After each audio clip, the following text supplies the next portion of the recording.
We've been thinking on this for a few months now. We have a few main points of discussion for today. They span from raw data that potentially misleads consumers, even if unintentional, accidental, that counts too. Because of its alleged conflicts of interest, sloppy testing, and hasty content release practices, Linus Tech Tips has become the focal point for criticism. A former YouTube channel turned media firm, Linus Tech Tips covers PC gaming and a wider range of tech topics, while blending strong ideas with the atmosphere of a group of gadget enthusiasts hanging out and having fun.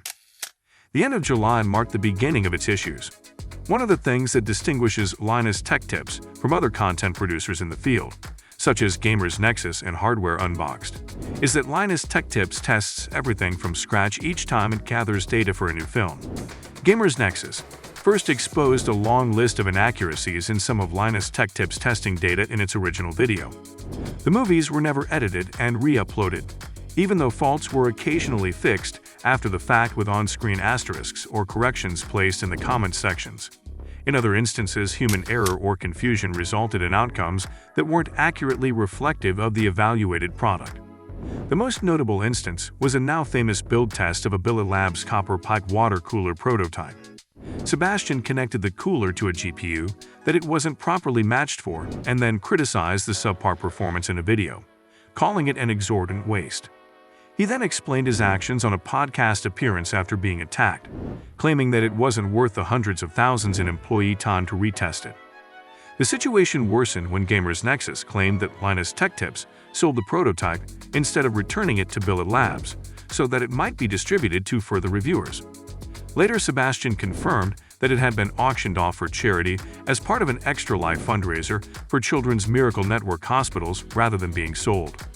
Despite first promising to return the full test equipment, Linus Tech Tips ultimately pledged to cover the expense.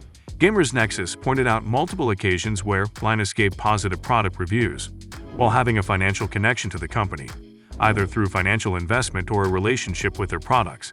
In addition to the accuracy difficulties, Linus Sebastian, in his reply to the allegations, stated that he had an agreement with Billet Labs to pay them back for the entire cost of the prototype, and that he didn't mean to portray them negatively.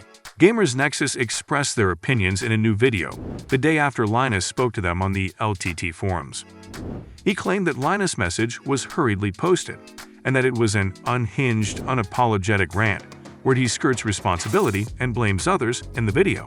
One of the most important elements of the first Gamers Nexus movie is the interaction between Billet Labs and Linus Tech Tips.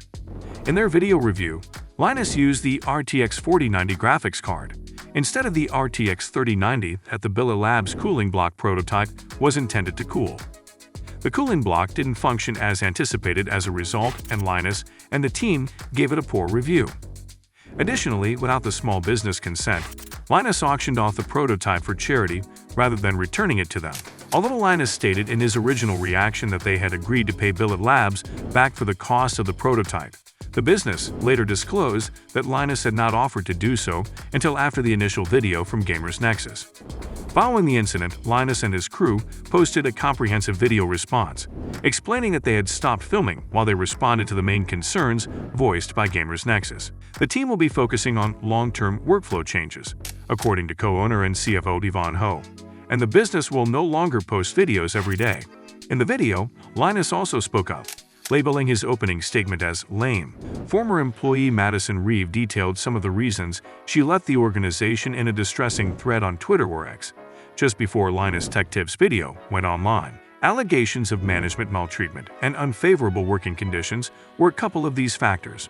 Reeve claimed in a tweet that the experience was like a terrible teen drama movie. In a statement provided to the media, Linus Sebastian and the recently appointed CEO of Linus Media Group Taryn Tong addressed the accusations. Later, a message was sent on Twitter by Linus Tech Tips. As to the charges, Linus stated that he was in shock and that they aren't consistent with his recollections. However, Taryn and Linus both stated that they were looking into the matter on an internal and external level, which was also stated in the Twitter post. Long story short, Gamers Nexus criticized Linus Tech Tips for inaccurate test results, problems with proper testing for a water block that was unintentionally auctioned off as a consequence of a misunderstanding, and other concerns. This backlash snowballed into a flood of fury from the community. An early forum post-reaction to these was made, however, it was not warmly received. The corporation declared a content pause after receiving criticism from the public. Amid the social media uproar, a former worker named Madison Reeve came forward and made claims of abuse and substandard working conditions.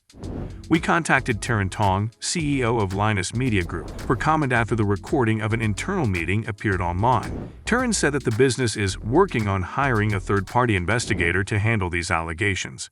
After a week, the first video from Linus Tech Tips was made available. It shows the company's founder, Linus Sebastian, speaking to the camera and pledging a new commitment to do whatever it takes to raise the caliber of the content. To refocus on quality, Linus Media Group has committed to reducing the amount of content produced. As a result, the business will no longer guarantee a daily upload schedule, which could result in inaccurate content. Any inaccuracies in the film will be caught by a new quality assurance system, and any benchmarks will be checked by the dedicated labs team at least twice during the process to improve accuracy and catch any erroneous statistics. To alert the business of any issues, a new error-checking community will now monitor uploads made by Linus Media Group. Weekly content postmortems will now provide the business with a chance to evaluate its output and help improve any material that may have fallen short of expectations.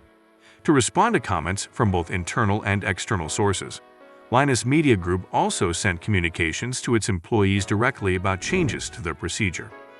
Updates to their internal team's product tracking procedures are included in this, which ought to assist in preventing future occurrences similar to the Bill of Labs predicament. Linus keeps elaborating on its internal HR procedures, which also include attempts to promote employee welfare and a positive rating from staff members on the company's work environment. Additionally, Sebastian dispels several fallacies, such as the one that claims he or his co-founder Yvonne Ho serves as the current HR staff internally. He describes the team's evolution through time and how internal HR evolved. It is now managed by a specialized team. So, what's the result? Since problems started to appear this week, the YouTube empire that Linus Media Group has built has started to lose subscribers. After claims of harassment and a hazardous workplace against the corporation, things became worse. The controversy's practical effects are already starting to affect Linus Tech Tips and the company's several other channels. Even though some of the channels have been inactive for months, they're also starting to lose subscribers. Currently, a tracker of subscriber numbers predicts a drop to 15.3 million subscribers for the main Linus Tech Tips channel. Reddit users are amazed that this hasn't plummeted further after it has decreased by 200K.